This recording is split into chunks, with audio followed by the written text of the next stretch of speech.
अस्सलामुअलैकुम व्यूअर्स, कैसे हैं आप सब। उम्मीद है कि सब ठीक ठाक होंगे और बहुत खुश होंगे। आज मैं आपके लिए लेके आई हूँ बहुत ही मज़ेदार अलग किस्म के कबाब की रेसिपी। आज की रेसिपी जो मैं आपके साथ शेयर करने जा रही हूँ, इसका नाम है टर्किश सेसमी कबाब।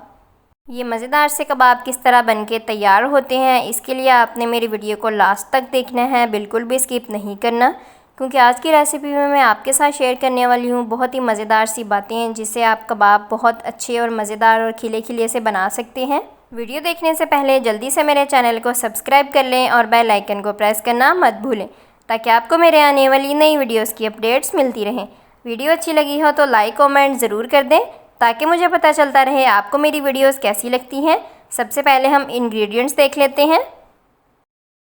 यहाँ मैंने 2 मीडियम साइज़ के मोटे कटे हुए प्याज लिए हैं, हाफ़ कप बारीक चॉप की हुई शिमला मिर्च ली है, 1 कप हरा धनिया लिया है, 5 हरी मिर्चें ली हैं, 1 टेबलस्पून लाल मिर्च ली है, हाफ़ टेबलस्पून काली मिर्च ली है, 1 टीस्पून चिली फ्लेक्स लिए हैं, 1 टेबलस्पून नमक, 2 टीस्पून ज़ीरा पाउडर, 1/4 कप के करीब मैंने सेसमी सीड्स लिए हैं, 1/3 कप के करीब मैंने ब्रेड क्रम्स लिए हैं। आप इसकी जगह ब्रेड के 2 स्लाइसिस भी यूज़ कर सकते हैं।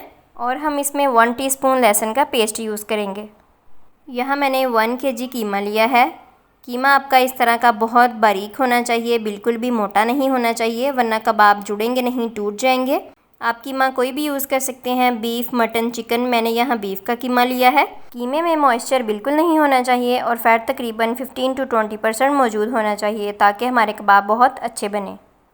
यहाँ मैंने चॉपर लिया है, इसमें हम प्याज शामिल करेंगे। अब हम इसमें शिमला मिर्च शामिल कर देंगे। इन दोनों चीज़ों को हम अच्छी तरह चॉप कर लेंगे। इन दोनों चीज़ों को आपने बहुत अच्छी तरह चॉप करना है। इनके चंक्स बिल्कुल नहीं होने चाहिए। अगर इनके थोड़े बहुत भी पीसीज हुए तो कबाब टूट जाएंगे और कबाब अच्छे नहीं बनेंगे। इसलिए मेक श्योर करें कि आप इनको बहुत बारीक चॉप करें। चलें जी, इनको अच्छे से चॉप करने के बाद मैंने कटोरी में निकाल लिया था। इस तरह हाथों की मदद से इनको दबा दबा के इसमें से पानी निकाल लेंगे। इनका पानी हम अच्छे से निचोड़ लेंगे, क्योंकि अगर इसमें ज़रा भी पानी हुआ तो कबाब अच्छे नहीं बनेंगे। चलें जी, इस पानी को हम लोग डिस्कार्ड कर देंगे। दोबारा चॉपर लेंगे, इसमें हरी मिर्च शामिल करेंगे। अब हम इसमें कटा हुआ हरा धनिया शामिल करेंगे।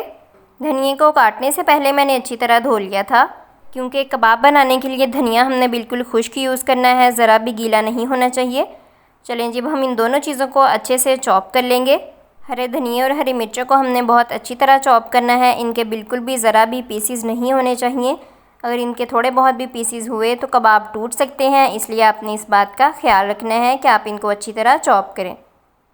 चलें जी, इनको हमने अच्छी तरह चॉप कर लिया है। अब हम इसमें प्याज और शिमला मिर्चों का वो पेस्ट शामिल करेंगे, जिसको हमने अच्छे से चॉप करके निचोड़ लिया था, ताकि एक दफ़ा दोबारा इनको चॉपर में से गुजार के इनको अच्छे से दोबारा चॉप किया जा सके। चॉप किए हुए प्याज और हरी मिर्चों को मैंने इसमें शामिल कर दिया है। अब हम इनको दोबारा अच्छे से चॉप कर लेंगे। ये तमाम चीज़ों को हमने अच्छे से चॉप कर लिया है। अब हम कबाब बनाने की तरफ चलते हैं। सबसे पहले एक बाउल में कीमा शामिल करेंगे। कीमा आपने बहुत बारीक इस्तेमाल करना है। अब हम इसमें 1 टीस्पून लहसुन का पेस्ट शामिल करेंगे। आप इसकी जगह लहसुन का पाउडर भी शामिल कर सकते हैं। अब हम इसमें चॉप किए हुए प्याज, शिमला मिर्च, हरी मिर्च और हरा धनिया शामिल करेंगे।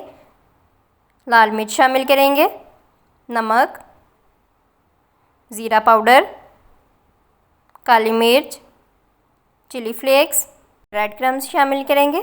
अगर आप ब्रेड स्लाइसिस यूज़ कर रहे हैं तो आपने इनको चॉपर में डाल के अच्छे से चॉप कर लेना है। चलें जी, तमाम चीज़ें हमने इसमें शामिल कर दी हैं। अब हम इसको हाथ की मदद से अच्छे से मिक्स कर लेंगे, ताकि कीमा और सारे मसाला जात आपस में अच्छे से मिक्स हो जाएं और हमारा मज़ेदार सा कबाबों का मिक्सचर तैयार हो जाए। ब्रेड स्लाइसिस या ब्रेड क्रम्स यूज़ करने से हमें ये फ़ायदा होगा कि कीमे में जो भी थोड़ा बहुत मॉइस्चर होगा ये अच्छे से अब्जॉर्ब कर लेंगी और कबाब के टूटने के चांसेस बहुत कम रह जाएंगे। ये देखें जी, हमारा मज़ेदार सा कबाबों का मिक्सचर अच्छे से तैयार है। सारी चीज़ें हमने अच्छे से मिक्स कर ली हैं। अब हम कबाब बनाने की तरफ चलते हैं। कबाब बनाने के लिए मैंने यहाँ थोड़ा सा पानी लिया है, जिसे हम हाथों को गीला करेंगे। कबाबों का मिक्सचर लेंगे थोड़ा सा हाथ में, इसको गोल गोल घुमा के एक अच्छा सा कबाब तैयार कर लेंगे। कबाब में बिल्कुल भी क्रैक्स नहीं होने चाहिए, ये बिल्कुल स्मूथ होना चाहिए। आप लोग देख सकते हैं कितनी अच्छे से हमने तैयार कर लिया है। अब हम इसके ऊपर अच्छे से सेसमी सीड लगा लेंगे। सेसमी सीड्स को हम लोग तिल भी कहते हैं। हमने इसके ऊपर थोड़े ज़्यादा अमाउंट में ही लगाने हैं क्योंकि फ्राई करते हुए थोड़े बहुत उतर भी जाते हैं। इसी तरह हम लोग सारे कबाब्स तैयार कर लेंगे। कबाब्स का साइज़ थोड़ा बड़ा ही होना चाहिए क्योंकि फ्राई करते हुए ये श्रिंक भी हो जाते हैं। ये देखें जी, सारे कबाब हमने बना लिए हैं। इनको अच्छी सी शेप दे ली है। इनके ऊपर अच्छे से हमने तेल भी लगा लिए हैं। 1 kg बीफ से हमने तकरीबन 18 से 20 कबाब आसानी से बना लिए हैं। चलें जी, अब हम इनको फ्राई करने की तरफ चलते हैं। इन कबाबों को हमने शैलो फ्राई करना है, डीप फ्राई बिल्कुल भी नहीं करना। थोड़ा सा फ्राइंग पैन में ऑयल डाल के मैंने इसको अच्छे से गर्म कर लिया है। अब हम इसमें कबाब शामिल कर देंगे। चलें जी, स्पेस के अकॉर्डिंग मैंने फ्राइंग पैन में कबाब शामिल कर दिए हैं। अब हम इनको फ्राई कर लेंगे। कबाबों को हमने लो फ्लेम पे फ्राई करना है। अगर हम इनको हाई फ्लेम पे फ्राई करेंगे तो ये ऊपर से डार्क कलर के हो जाएंगे और अंदर से कच्चे रह जाएंगे, इसलिए हम इनको लो फ्लेम पे ही फ्राई करेंगे। 3 से 4 मिनट फ्राई करने के बाद इनकी साइड चेंज कर लेंगे।